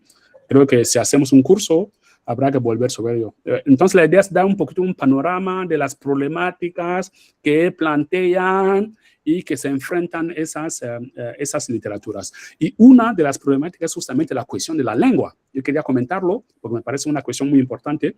Tenemos una evolución la cuestión de la lengua. Antes se consideraba como una lengua impuesta por la colonización tras la conferencia de Berlín de finales de 1885. Después pasa la colonización. Por eso que los escritores de principio fundamentalmente tienen una relación bastante forzada con la lengua. Una relación realmente lo que llamamos una literatura casi escolar al nivel lingüístico. Sin embargo, esos escritores que he evocado, Sonia Laboutancy, Amadou Kourouma y Henri Lopez, hay una liberación de la lengua, se liberan. Y se liberan, y es muy importante, es que solo te puedes liberar, solo puedes escribir cuando tú te liberas de la lengua. Pero además, ¿haciendo qué? Aportando elementos a esa lengua, aportando elementos propios de su cultura local a esa lengua. Lo que he dicho, proverbios, dichos, giros léxicos, todo tipo de metáforas que son propias de esa lengua. Entonces, muchas veces para un lector que no conoce el Lingala, no puede entender a Henri Lopez, el Kikongo no puede entender a Sonia Laboutancy, el Malenke, se ha demostrado frases, por ejemplo, en Amadou Kourouma, que muchos elementos te pueden escapar, pero eso enriquece el francés, realmente enriquece. Entonces, como el hecho literario se funda fundamentalmente sobre la lengua, cuando el escritor asume una lengua y ya no es la lengua del otro, sino la hace como una lengua propia. Es decir, ella se quitó el complejo. Por eso que muchas veces los escritores africanos están cansados cada vez que van a una reunión y le piden, oye, ¿por qué escribes en francés? 60 años después me preguntan, ¿por qué escribo en francés? Entonces, ellos ya ni contestan a esa pregunta. Porque dicen, escribo en francés, pero yo hago el francés lo que yo quiera. Es que yo hago hablar a francés según, como decía Sonia Laboutancy, según mi respiración. Según como yo respiro, y realmente es una adaptación al francés a la realidad local. Y ellos enriquecen la lengua de forma general. Por eso que, no sé si acordás, bueno, lo que conocen la historia, ustedes saben que el libro de Amadou Kourouma fue rechazado en 1968 por un editor francés. Primero fue publicado en Canadá, justamente por esa cuestión. Y Sonia Laboutancy tuvo muchas dificultades para poder publicar esos libros. A eso se añade lo que llevamos diciendo aquí, la cuestión de reconocimiento. No sé si habéis visto lo que he señalado. René Maron, Premio Goncourt, 1921. Y todo el tiempo que pasa. Sí. Y Mohamed Mbougar Sarr, de África, 2021. Y Patrick Chamoiseau, un poquito antes, 1991. Fíjense, es muy importante tener. Ayer Tony hablaba de la cuestión del reconocimiento. Uno de los grandes problemas justamente es la cuestión del reconocimiento en el contexto europeo. Es lo que falta. Por eso hay tantas frustraciones. Por eso hay esas dos consecuencias que he hablado. El trauma racial y la carga racial que aparece constantemente, fundamentalmente. Yo, por ejemplo, estaba el otro día cuando yo decía de broma a Lucía, y yo sufría por sus personajes, por ejemplo, en el libro de relatos, ¿no? Las que se atrevieron. Oye, qué tristeza a veces, ¿no? Sí. Todo lo que vivía la gente. Todo lo que vive la gente. Incluso en la otra novela, la hija del camino, esa búsqueda es una búsqueda muy dura. Es una búsqueda realmente donde constantemente la carga racial aparece. Tú tienes que probar que eres afroespañola. Pero constantemente, y te hacen la pregunta. Me encanta una de las escenas al principio cuando ella llega a Londres, está en una discoteca, conoce a unos españoles y no sabía que eran españoles y el chico le dice, ¿de dónde tú eres eso? No, es que yo soy española. En inglés, y el chico no sabía que ella, bueno, él dice eso, y el chico dice a sus amigos, esa negra dice que es española, y ella dice, te he escuchado porque soy española justamente, y hablo español. Entonces, constantemente hay que probar, es una cuestión no, es duro, para lo personal, a mí me han dejado, hay muchos, pero además también, eso tengo que hacer la pregunta porque como saben, también la representación de los prejuicios, ¿no? todos los prejuicios que se acumulan. Fíjate que estamos hablando de las mujeres blancas españolas que se casaban con negros durante la dictadura de Franco, los años 60 y 70. España en aquella época, con todos los prejuicios que había sobre los negros, los prejuicios que había sobre África, esas mujeres que se atrevieron por ese título y se casan con chicos, bueno, fundamentalmente guineanos, y todos los prejuicios sociales e institucionales que supone, ¿no? Y además visto desde diferentes ángulos, ¿no? Porque van dando voz la hermana, ella, él, la madre, la hija, sucesivamente. Y todos los prejuicios que hay. Entonces, todavía nos está planteando una cuestión que no hemos acabado, que sigue estando encima de la mesa, de la integración de los afrodescendientes. Lo hemos visto con Francia. Por ejemplo, constantemente cuando te remiten de que tú no eres del país y todo lo que supone como respuesta de estos, ¿no? Entonces, España tiene la ventaja de las experiencias de Inglaterra y de Francia y hacer las cosas un poquito mejor. Pero tal como vamos, no lo sé, ¿eh? Después de la salida de tono del expresidente, volvemos al principio. Todavía. Volvemos al principio. No lo sé, ¿eh? ¿Cómo lo veis vosotros? Podemos debatir, ¿eh? ¿Cómo lo veis vosotros? Igual. ¿Ah? Tienes dos preguntas en el chat, pero sí, vamos, estamos contigo. ¿Sí? Sí.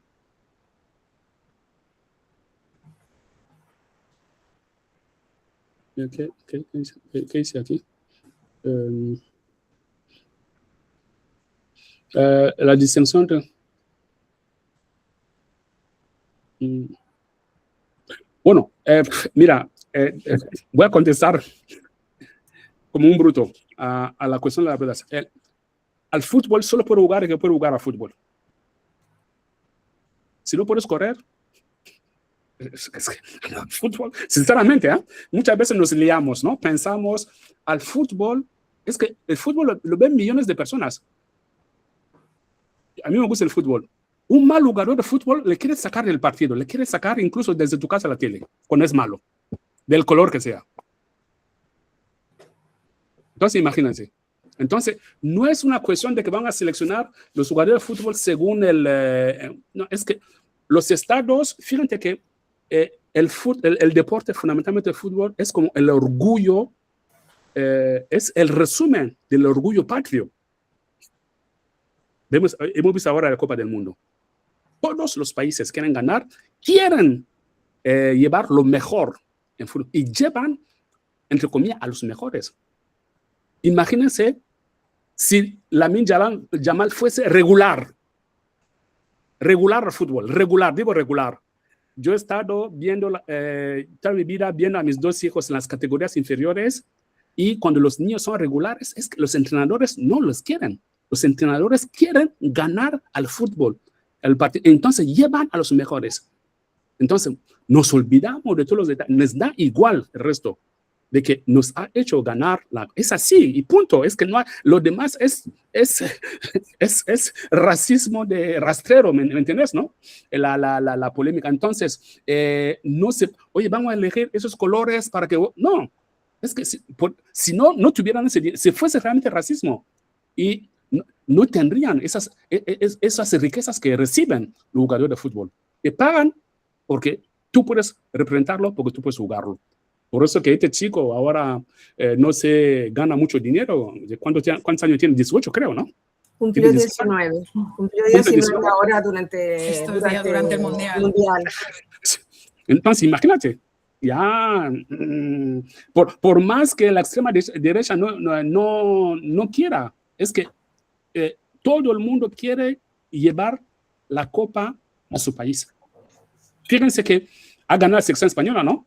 Pero, por ejemplo, si vamos a entrar en detalles, que no vale para el fútbol, porque el fútbol es un deporte colectivo, como ha pasado en muchos partidos. Las asistencias para los goles de Merino han sido de Lamine Yamal. La asistencia para el gol que nos ha dado en el Mundial es un cabezazo de Nico Williams. Y conocemos la historia de Nico Williams. Nico Williams manda el balón para atrás para que Ferran la meta. Es lo que van a llevar la copa, es eso. Entonces, tú vas a entrar, no, la copa no me interesa porque él es negro, porque él... No. Entonces, la cuestión del fútbol Es interesante en ese sentido, es que es realmente resumen del oro y todo el mundo lo quiere. Y vemos las historias de Lamine Yamal y las historias de la familia de los Williams. Y ayer lo decían unas presentadoras. También han ganado, decía una periodista, han ganado también todos nosotros que estamos en contra del racismo en España, porque el equipo de España es el equipo de España y punto. Por encima de los colores de algunos de sus miembros. Ha ganado España y punto. Pero aunque los demás lo vean de otro modo, ¿no? Esa sería un poquito la discusión sobre eso. No sé si hay más. Sí. ¿Había más preguntas arriba, Mati? ¿O no? Sí, es que Drissa Traoré te ha replicado a tu respuesta. Bajo un concepto literario podrían unirse los escritores africanos y afrodescendientes para más visibilización. El concepto, sí, para mayor visibilidad. Bueno, yo creo que por una razón no diría incluso estratégica, pero sí estamos confinados en ámbito determinado. Hay escritores que no quieren ese ámbito, ¿no? Por ejemplo, hay escritores africanos, incluso, por ejemplo, también lo ha dicho Trifonia, que muchas veces la categoría de escritor africano un poco es perjudicial, ¿no? En ese sentido, ¿no? Pero lo que sí es verdad, por el mismo motivo que estamos diciendo, las editoriales, las publicaciones, los investigadores nos meten en una categoría que es literatura africana, literatura afrodescendiente, y que son literaturas que dialogan también entre ellas por todas las historias que estamos diciendo. Por ejemplo, la cuestión de la tensión entre arraigo y desarraigo está muy presente en esas literaturas. Lo que he dicho, el cuestionamiento constante, si eres español, si eres europeo, si eres esto, ¿por qué estás aquí? Constantemente. Lucian decía, ¿cómo se llama? En la segunda novela, lo sorprendente que es cuando, por ejemplo, va a Portugal, ¿no? Cómo se asume un poquito más la relación con Angola, por ejemplo, con Cabo Verde o con Sao Tomé, y que eso no ha pasado con España. Además, es un libro muy interesante porque justamente la cuestión del viaje te permite cuestionar un montón. Por eso viajar es importante. Prejuicios, ¿no? Porque es un libro de viaje también. Portugal, Londres, porque la narradora narra desde Londres el viaje a Guinea Ecuatorial, y también monta o desmonta todos los prejuicios que tiene sobre África, incluso siendo afroespañola, pero también tiene sus propios prejuicios porque han sido construidos aquí, y luego en Londres y en Portugal ve las diferencias con España. En España tenemos mucho camino por delante, y yo creo que el valor, justamente la narrativa de Lucía es vital en ese sentido, ¿no? Justamente esa construcción no solo la narrativa afroespañola, sino también de esa conciencia afroespañola, afroeuropea en el marco español. Creo que todavía no la valoramos demasiado, Lucía, en el trabajo que está, pero en todos los frentes.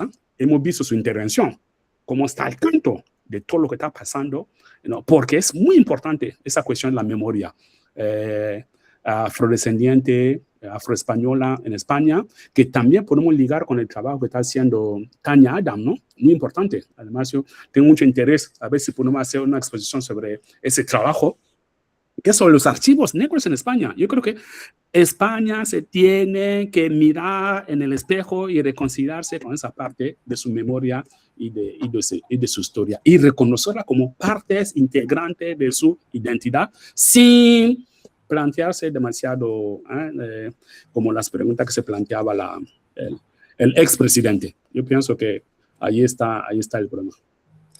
Bueno, sin embargo, sí. Yo he visto una interrelación entre los elementos que tú consideraste importantes para visibilizar que la población afrodescendiente, desde el marco teórico y bibliográfico que lo has expuesto, yo veo una relación una interrelación con la descripción que hizo Lucía, porque ha tratado la investigación, pues la docencia, pues la transferencia social, y en los eventos. Ella describió toda una serie de eventos que de cierta manera están al margen de la bibliografía, pero una obra de teatro que hay que escribirla, el cine lleva un guión, las exposiciones llevan un pensamiento y una definición, y entonces yo veo en las publicaciones y las traducciones está bien, pero que yo veo una relación en todo lo que ella describió en los ámbitos que hemos vivido aquí, que ha habido un puente, Antumi, para mí, Toisillé, estableció un puente de lo que era el blanqueamiento en la cultura en España y Europa, y Lucía ha dado un bagaje de lo que ha sucedido en estos años, y tú has puesto el marco teórico a todo esto pues, que está sucediendo, dándole un carácter transnacional, en mi opinión. Sí, muchísimas gracias. No, además, como yo le decía a Mati, yo tenía mucho interés que viniera Lucía, porque Lucía, ya lo escuché varias veces, está al tanto de todo lo que está haciendo. No sé cómo hace, porque siempre está viajando, siempre está en un avión. Hoy no, estoy subiendo el avión, estoy bajando el avión, tengo una conferencia. No sé cómo hace. Entonces, pero ella está al tanto de todo lo que está pasando en España. Y realmente, por eso que yo la animaba a escribir un libro sobre eso, porque esta memoria la necesitamos. Porque ese trabajo que presentó Lucía, es que yo ni remotamente sé de qué va eso. Es que no, ni idea tenía de todas las referencias que ella ha dado. Entonces, ella está muy al tanto de eso, y ese trabajo es muy importante para la memoria, la presencia afro en España y en la construcción de la identidad afroespañola. Yo creo que Lucía es un pilar. Yo creo que todavía no lo valoramos demasiado, por eso que cuando ella decía que sus compañeros ni siquiera saben que es escritora, ni tampoco la han entrevistado, y yo creo que se merece mucho más de lo que y todavía lo que queda por hacer, ¿no? Y también es muy joven. Sí. Muy joven, muy activa, y es un valor en sí mismo. Bueno, muchas gracias. Es que son las 8. Yo creo que... ¿Te parece bien? Cortamos si no hay ninguna pregunta más, corto la grabación. Nivel de excelencia. Enhorabuena, gracias. Muchas gracias a todos. Gracias. Gracias. Hasta mañana, que mañana tenemos a Ramón, que va a ser algo muy... Sí. Marti, ¿puedes cortar? Espera, a ver, porque no me contestaba esto. Ya. Aquí está. Sí.